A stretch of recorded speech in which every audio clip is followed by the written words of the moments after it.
Isa sa mga narratives na pinagsisigawan ngayon ng mga Duterte ay ang posible daw na mag-martial law, mga kababayan, na susunod daw sa yapak ng kanyang ama, ito pong si PBBM. Yan po ang lagi po nilang pinagsisigawan na magkakaroon daw po ng martial law again sa ating bayan. Iyan. Pero mga kababayan, mag-isip po tayo ng mabuti. Ano ba ang intensyon ng mga DDS? O kampo ng mga Duterte, bakit po nila ito ginagamit? Itong narrative na ito. Mga kababayan, napakasimple. Para lang galitin ng taong bayan. Yan po, para gisingin ng taong bayan at magalit sila sa gobyernong Marcos. Napakaliwanag.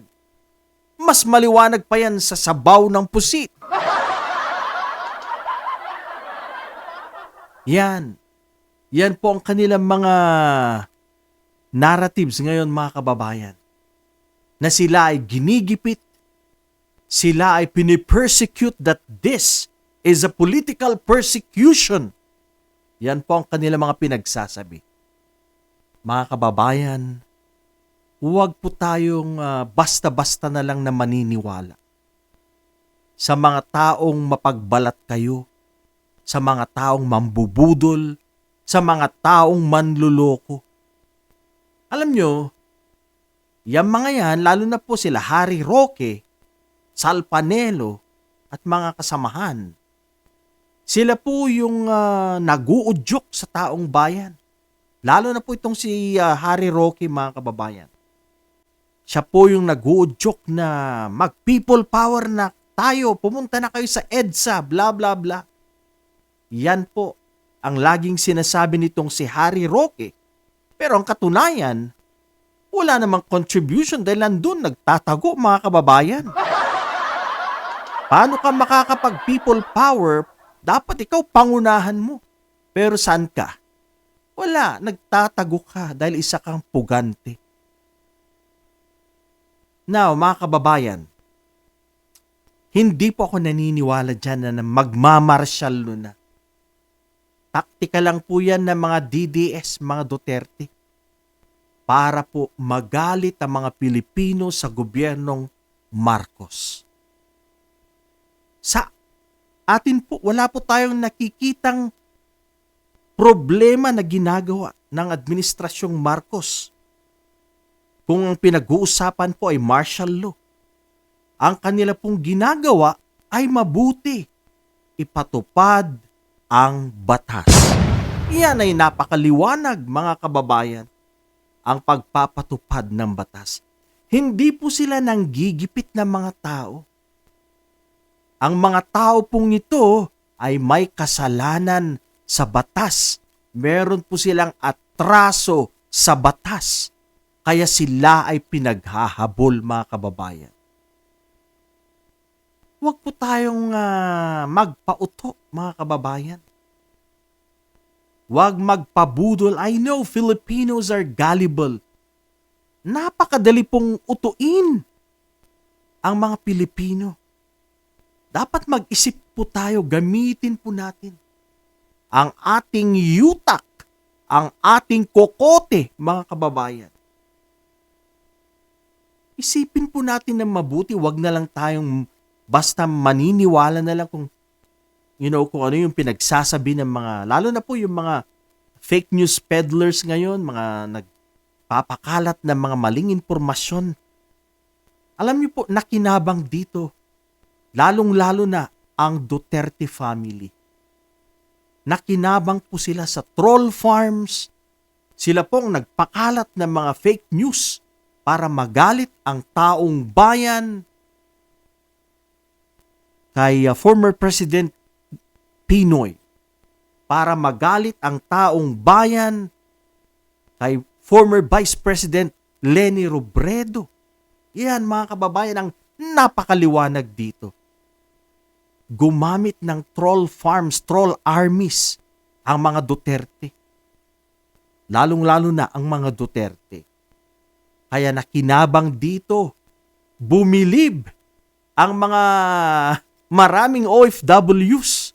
Pero nabudol pala sila mga kababayan. Marami po ang bumilib noong 2016 sa dating Pangulong Digong. Ang alam po natin, totoo, na kayang-kaya niya pong isolve ang problema ng problema sa droga sa loob lamang ng 3 to 6 months. Mga kababayan, isa pala itong kalokohan, isa po pala itong pambubudol sa taong bayan. Yan. Now, isa-isahin po natin. Tignan nga po natin, aralin po natin kung talaga nga bang pinipersecute itong mga tao na to. Unahin po natin, Sara Duterte. Bakit? Ano ang pinakaugat? Bakit po siya hinahabol, pinapanagot ngayon ng gobyerno? Nagsimula po yan sa issue ng confidential funds. Pondo ng bayan, napakalalaking pera na nawala under her disposal, mga kababayan. Kung saan niya po ginamit, hindi niya po maipaliwanag, wala pong malinis na resibo, hindi po gaya ni BP Leni Robredo noon. Kung si Sara Duterte may questionableng paghawak ng pera ng bayan, kaya po siya hinahabol ngayon. Now, the question is she being persecuted? Hindi, mga kababayan. Siya lang po ay pinagpapaliwanag. Pero hindi po siya makapagpaliwanag. Dinadaan po sa galit. Para hindi na po siya makapagpaliwanag. Yan po. So yan, hindi po siya pinipersecute, mga kababayan. Meron siyang dapat ipaliwanag sa mga Pilipino. Dahil pera yan ng taong bayan. Korupsyon ang pinag-uusapan natin dito. Next, Digong Duterte. Issue of EJ case, mga kababayan. Well, ang dami pong mga ebidensya. Siya pa mismo ang nagsabi. Namatay, mga inosente, walang due process. Hindi man lang sila nabigyan ng pagkakataon na ipagtanggol, kumuha ng abogado para ipagtanggol ang kanilang sarili sa korte. Wala. Tinukhang, pinagbabaril. More or less 30,000. Mga kababayan, mga Pilipinos na walang due process, hindi nabigyan ng due process. Kaya ngayon, nasa ICC po siya. Yan, pinaaresto. At yan po ay tama lang. Walang nalabag na batas. And this is legal. Maliwanag yan. Next, Kibuloy. Ginigipit ba si Kibuloy? Pinipersecute? No. Maraming complaints, maraming kaso even in the United States of America. Wanted po yan. Hindi po yan ginigipit, hindi yan pinipersecute. Merong kasalanan, mga kababayan. Ang dami pong mga complaints, mga kaso na kinahaharap ngayon at nasa kulungan kagaya ng kanyang best friend. Next, Bato de la Rosa. Ang kanyang involvement sa EJK. Siya po ang right hand ni Digong. Siya po ang nag-carry out sa mga orders ni Digong Duterte. At ngayon, pinaghabol po siya at sabi nga niya na hindi raw po siya magpapahuli. Yan po ang sinabi niya. Pinipersecute ba siya? Hindi. Meron siyang kaso. Merong kaso laban kay Bato de la Rosa sa ICC. Hindi po yan pinipersecute. May dahilan. Pulong Manscarpio sa investigasyon sa lower house, sa Quadcom. Yan, meron pong witness.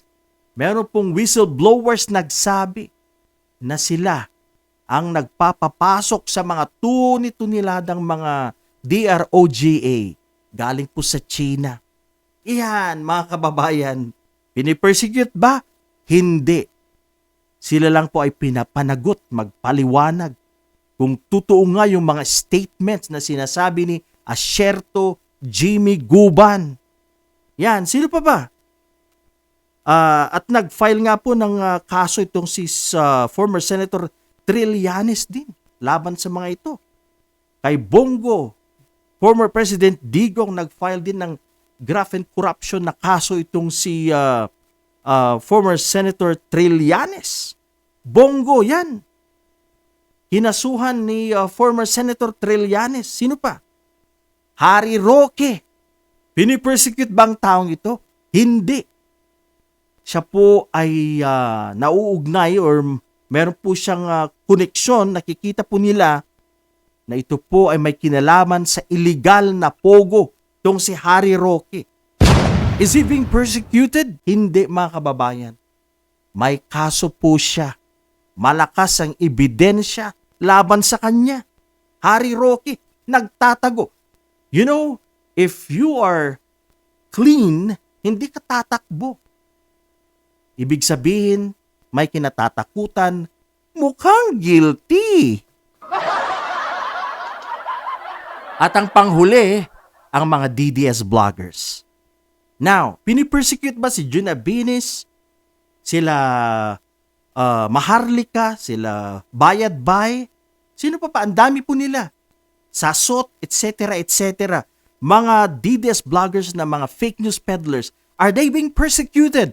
No. Why? Dahil po sila po ay nagpapalaganap ng fake news. Nag-i-spread po sila ng fake news. Ito ang rason kung bakit hinahabol sila ng gobyerno. Kaya wala pong persecution dyan. Mga kababayan, in closing, saka lang po tayo magwo-worry. Ako po'y magwo-worry na, sasabihin ko sa sarili ko na, delikado na to. Magmamartial law na. Kung si Leni Robredo, kung si Leila de Lima ay ginigipit ng administrasyong Marcos, yan, maaring sabihin kong, iba na to. Magmamartial law na to. Talagang ginigipit nila ang kanilang mga karibal sa pulis. Pero mga kababayan, hindi naman. Ang Marcos admin, hindi naman nila pinapakialaman, hindi naman nila ginigipit ang mga matutuwid na tao gaya ni Leni Robredo, Leila de Lima, Bam Aquino, kung sino man dyan. So wala pong issue dun. Ibig sabihin, ang binabanatan ng Marcos admin ay yun pong mga may kasalanan, may pananagutan sa batas. Kaya sa mga kababayan natin, mag-isip-isip po kayo. Marami po ang mga sumisira sa administrasyong Marcos. Ito po ay ang kampo ng Duterte. At meron po silang pansariling interes. Ang mailuklok si Sara Duterte na maging Pangulo. Yan po ang kanilang agenda. Gusto po nilang pabagsakin ang Marcos administration para po ipalit si Sara Duterte. Hindi po tayo makakapayag dito. Hindi po tayo makakapayag, mga kababayan. Sana po mayroon po kayong napulot na kahit katiting man lang na aral or points, mga kababayan. Walang martial law. Alright, mga kababayan, mag-ingat po tayo lagi. Maraming salamat po sa inyong pagsuporta sa aking munting channel. Isang magandang hapon sa inyong lahat.